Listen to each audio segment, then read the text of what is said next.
सम्माननीय शिक्षक साथियों, जय हिंद। आइए साथियों, आज के इस कालखंड में हम जानते हैं बाल सभा अर्थात चाइल्ड कॉन्फ्रेंस के लिए हम एक शिक्षण योजना या टीचिंग प्लान कैसे तैयार कर सकते हैं। जैसा कि हम वर्तमान में विभिन्न विषयों के ऊपर टीचिंग प्लान तैयार कर रहे हैं, उसी तरह साथियों जहां पर शिक्षकों की संख्या 5 या 6 या उससे अधिक है, तो वहां पर बाल सभा के लिए भी टीचिंग प्लान बनाने की आवश्यकता है। तो इस कालखंड में हम जानते हैं कि बाल सभा के लिए हम किस तरह से एक शिक्षण योजना तैयार कर सकते हैं। साथियों यहाँ पर आप देखेंगे, मैंने इस ग्रीन बोर्ड पर जो प्रमुख 9 खंड है शिक्षण योजना के लिए दिए गए, उनमें महत्वपूर्ण जानकारी यहाँ पर अंकित कर ली है। जैसा कि आप जानते हैं बाल सभा कराने का उद्देश्य क्या है। हम विद्यार्थियों के अंदर एक ऐसी योग्यता लाना चाहते हैं ताकि वे अपनी बात को बेहतर तरीके से अभिव्यक्त कर सके। ऐसे बहुत सारी बातें हैं साथियों जिनको लेकर के हमें बाल सभा करानी होती है। तो बाल सभा के लिए अलग अलग तरह की शिक्षण योजनाएं बन सकती हैं। मैंने एक उदाहरण के रूप में यहाँ पर आपको बताने का प्रयास किया है। तो साथियों प्रारंभ करते हैं बिना विलंब किए। तो देखिएगा यहाँ पर जो पहला बिंदु है अवधारणा क्षेत्र। तो जैसा कि मैंने आपको पूर्व में ही बताया कि बाल सभा कराने के उद्देश्य होता है और इसके कुछ अवधारणा क्षेत्र भी है। तो साथियों यहाँ पर उदाहरण के रूप में मैंने कुल 3 जो अवधारणा क्षेत्र है उनको लिखकर रखा है। सबसे पहले क्रम पे देखेंगे तो बच्चों में अभिव्यक्ति कौशल का विकास। सबसे पहली अवधारणा क्या है कि हम बच्चों के अंदर अभिव्यक्ति कौशल का विकास करेंगे, अर्थात बच्चे अपनी बातों को, अपने मन में जो विचार है उनको अभिव्यक्त कर सके। दूसरी बात श्रवण कौशल का विकास करना। साथियों जब भी हम किसी सभा में बैठते हैं तो दूसरे लोगों को भी सुनने की आवश्यकता होती है। इसी तरह से हम विद्यार्थियों में दूसरे के द्वारा बताई जाने वाली बातें, कहानी, कथा जो भी अभिव्यक्ति है उसको बेहतर तरीके से सुन सके या एक अच्छे श्रोता बन सके, इस बात का विकास करना। इसके पश्चात अवधारणा क्षेत्र में आप देखेंगे तो वाद विवाद कौशल, अर्थात बच्चे किसी बात को लेकर के, किसी एक बिंदु को लेकर के उस पर अपने विचार अभिव्यक्त कर सके। तो इस बात के लिए भी हमने अवधारणा के क्षेत्र में इस बिंदु को रखा है कि बच्चे किसी भी विषय वस्तु पर अपने विचारों को अभिव्यक्त कर सके, उनका दोनों पक्ष, ठीक है, नकारात्मक और सकारात्मक दोनों पहलुओं को रख सके। इस प्रकार के कौशल का विकास भी बाल सभा का उद्देश्य होता है, अतः यह भी एक अवधारणा क्षेत्र के अंतर्गत आएगा।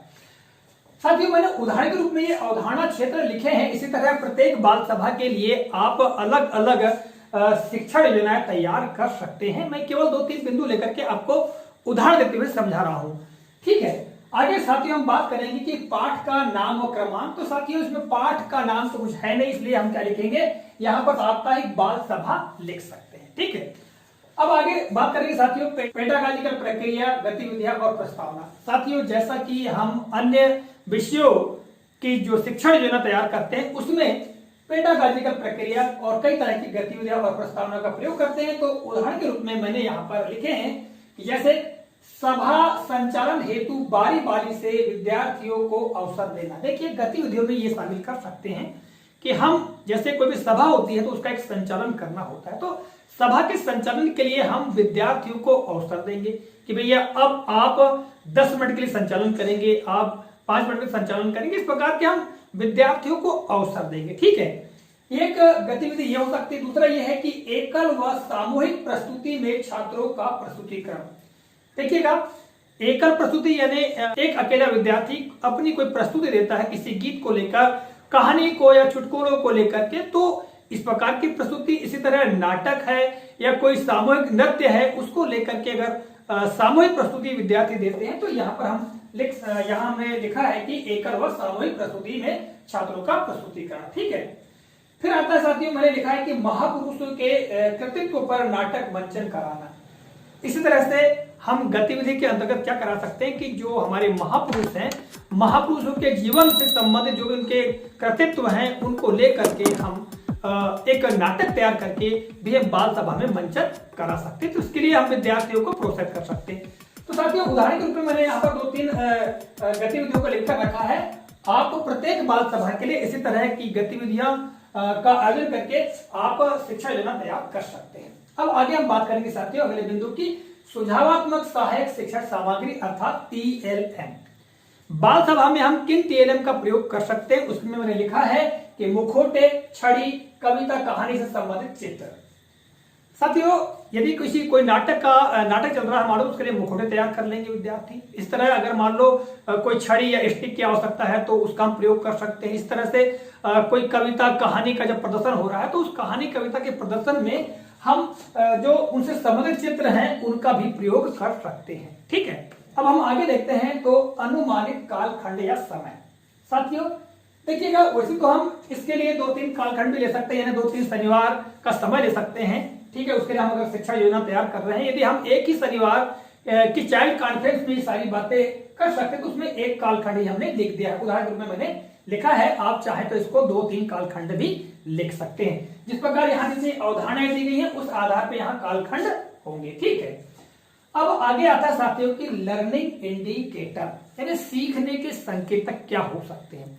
आप बाल सभा में जो भी गतिविधियां करा रहे हैं, विद्यार्थी जो भी क्रियाकलाप कर रहे हैं, तो आपको ये कैसे ज्ञात होगा कि आपके विद्यार्थी जो भी बाल सभा में हो रहा है तो वो लर्न कर रहे हैं, सीख रहे हैं। तो देखिएगा, मैंने उदाहरण के रूप में लिखा है कि बच्चे वाक्य कथन के अनुसार हाव भाव यानी भाव भंगिमा का प्रदर्शन कर पा रहे हैं। साथियों, बाल सभा में यदि हम अवसर देते हैं विद्यार्थियों को, तो विद्यार्थी पूर्ण भाव भंगिमा के साथ में अर्थात हाव भाव के साथ में किसी कथन को, अर्थात कोई कविता गाई जा रही है या कोई कहानी बताई जा रही है, तो कहानी के जो वाक्य हैं, कथन हैं, उसके आधार पर वे अपने हाथ पैरों, अपने चेहरे के माध्यम से वो उचित हाव भाव को प्रदर्शित कर पा रहे हैं। अगर ऐसा हो रहा है तो निश्चित तौर से हमारे विद्यार्थी सीख रहे हैं। ठीक है, अगला साथी हमने लिख के रखा है कि बच्चों में प्रस्तुतिकरण को लेकर लालसा है। एक बात यह है कि आपके बच्चे बाल सभा में बहुत कुछ सीख रहे हैं। इस बात की जानकारी आपको ऐसे भी लगे कि यदि विद्यार्थी अपनी प्रस्तुतिकरण के लिए लालायित हैं और वे अवसर चाह रहे हैं, यदि कह रहे हैं कि सर मैं बताऊंगा, मैं गाऊंगा, मैं ये करूंगा, अगर इस प्रकार आप देखते हैं तो ये मान के चलिए कि आपके विद्यार्थी निश्चित तौर से सीख रहे हैं। तो साथियों, यह हो गया लर्निंग इंडिकेटर। इसी प्रकार से और भी लर्निंग इंडिकेटर्स हो सकते हैं, मैंने उदाहरण के तौर पर आपको बताने का प्रयास किया है। आगे चले साथियों, तो मूल्यांकन हेतु गतिविधियां और प्रश्न। देखिएगा, जो कुछ भी आप ये बाल सभा में करवा रहे हैं, ठीक है, तो बाल सभा में जितनी भी गतिविधियां हुई है, जो भी कार्यक्रम हुए हैं, उसको कितना बच्चे ने ग्रहण किया है, इस बात की जांच कैसे करेंगे। उस हेतु देखो, उदाहरण के रूप में मैंने लिखा है कि बताई गई कहानी के आधार पर प्रश्न करना। यदि किसी विद्यार्थी ने कोई कहानी प्रस्तुत की है तो उस कहानी के आधार पर बच्चा ही प्रश्न कर सकता है या हम स्वयं बच्चों से प्रश्न कर सकते हैं। यदि बच्चे सही जवाब दे रहे हैं, इसका मतलब उन्होंने सही तरीके से श्रवण किया है और ये बाल सभा आपकी सार्थक हुई है। इसी तरह साथियों, आगे हमने लिखा है कि यदि आप, यहाँ खालिस्तान लिखा हुआ है, के स्थान पर होते तो यह बात कैसे कहते। साथियों, यदि किसी नाटक की बात की गई है, किसी महापुरुष के बारे में कोई बात बताई गई है या महापुरुष के कृतित्व पर नाटक का मंचन हुआ है, तो हम वहां पर प्रश्न कर सकते हैं कि यदि आप अमुक लीडर के स्थान पर होते या अमुक हमारे महान क्रांतिकारी के स्थान पर होते तो आप क्या करते। तो विद्यार्थी फिर अपनी प्रस्तुति देगा, फिर बताएगा कि हम ये करते। इसी तरह अगला में लिखा है कि क्या आप इस पर कोई कविता बना सकते हैं, अर्थात कोई एक प्रकरण है मान लो जिस पर प्रस्तुतिकरण हुआ है बाल सभा में, तो हम ये पूछ सकते हैं क्या इस पर आप कोई कविता बना सकते हैं, कोई कहानी बना सकते हैं, कोई नाटक रचना कर सकते हैं। तो इस प्रकार भी हम बच्चों को प्रश्न पूछ सकते हैं। ठीक है, जिससे हमको ज्ञात हो जाएगा कि बाल सभा में जो भी गतिविधियां हुई हैं उन गतिविधियों को भली भांति विद्यार्थी सीख रहा है। आगे हम बात करेंगे साथियों, आओ करके सीखे घर में और खेल खेल में। देखिएगा, बाल सभा बच्चों के लिए बहुत ही मनोरंजक होता है और बड़े ही उत्सुक होते बच्चे। आवश्यकता ये होती है कि शिक्षक जो बाल सभा का आयोजन है उसमें अपनी अहम भूमिका निभाए और बच्चों को पूर्ण रूप से अवसर दे, तो निश्चित तौर से बाल सभा हमारी सार्थक हो सकती है। अब देखिएगा, बाल सभा जब सार्थक होगी साथियों, तो हम बाल सभा के बाद भी बच्चों को कुछ गतिविधियां दे सकते हैं। ठीक है, यह गतिविधियां करने को कह सकते हैं, जैसे शिक्षक द्वारा बताई गई कहानी के अधूरे अंश को पूरा कीजिए। बाल सभा यदि शिक्षक ने कोई कहानी बताया, आधी अधूरी कहानी, तो हम ये कह सकते हैं कि भाई आप जो अधूरी कहानी है इसको पूरा करिए। ठीक है, बच्चे घर से चाहे तो उसको पूरा करके ला सकते हैं या वहीं पर कहानी को पूरा कर सकते हैं। इसी तरह से महापुरुषों के चित्रों का संकलन करके पोस्टर बनाओ। हम ये भी दे सकते हैं कि भाई जो महापुरुष जिनके बारे में आज हमने बातें की या बताई हैं, ठीक है, तो उसके आधार पर आपको महापुरुषों के चित्रों का संकलन करना है और भी अन्य जो महापुरुष हैं, क्रांतिकारी हैं, उनके चित्रों का संकलन करते हुए ड्राइंग शीट में एक पोस्टर तैयार करना है। इस प्रकार हम गतिविधि के रूप में बच्चों को दे सकते हैं, बच्चे इस पर काम करेंगे। तो साथियों ये उदाहरण के रूप में मैंने बताया। अब अंतिम जो खंड आता है वो आता है लर्निंग आउटकम्स। अब साथियों ये जो कुछ भी हमने गतिविधियां की, अवधारणा क्षेत्र से लेकर के आओ करके सीखे तक, इन सब के कर लेने के पश्चात क्या प्रतिफल निकल के आएंगे, यानी हमारे विद्यार्थियों को क्या प्राप्त हो जाना चाहिए, क्या हमारे विद्यार्थियों को सीख जाना चाहिए। तो उसके बारे में मैंने यहाँ पर उदाहरण स्वरूप लिखा है कि बच्चे अपनी बात को अभिव्यक्त कर पाते हैं। देखिएगा, बाल सभा का उद्देश्य होता है कि हमारे जो विद्यार्थी हैं वो अपनी बात को स्पष्ट कर सके, उसको प्रस्तुत कर सके, अभिव्यक्ति दे सके। तो ये लर्निंग आउटकम्स के अंतर्गत होगा। इसी तरह से नैतिक बातों को समझते हुए उचित बर्ताव कर पाते हैं। हमारे विद्यार्थी जो भी हम नैतिकता की बातें बताते हैं, कुछ कहानियां हैं जिनके माध्यम से हम बच्चों में सद्गुणों का विकास करना चाहते हैं, तो विद्यार्थी निश्चित ही उन नैतिक बातों को समझते हुए उचित बर्ताव करना सीख पाते हैं। ये भी हमारा क्या होगा, लर्निंग आउटकम्स होगा। इसी तरह से बच्चों का संकोच दूर हो पाता है।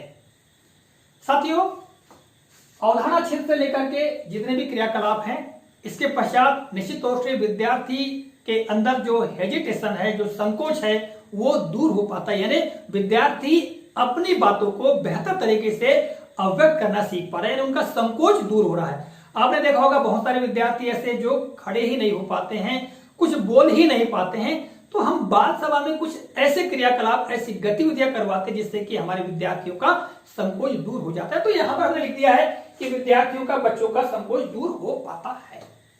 तो साथियों इस तरह से मैंने बाल सभा के लिए एक टीचिंग प्लान तैयार करके आपको उदाहरण के रूप में बताने का प्रयास किया। इस तरह से हम और भी जो टीचिंग प्लान्स हैं पूरे वर्ष भर के लिए, उनका निर्माण कर सकते हैं। और यहां साथियों मैंने अवधारणा क्षेत्र लिखा है, आप किसी और कोई दूसरे अवधारणा क्षेत्र लिख सकते हैं, ठीक है।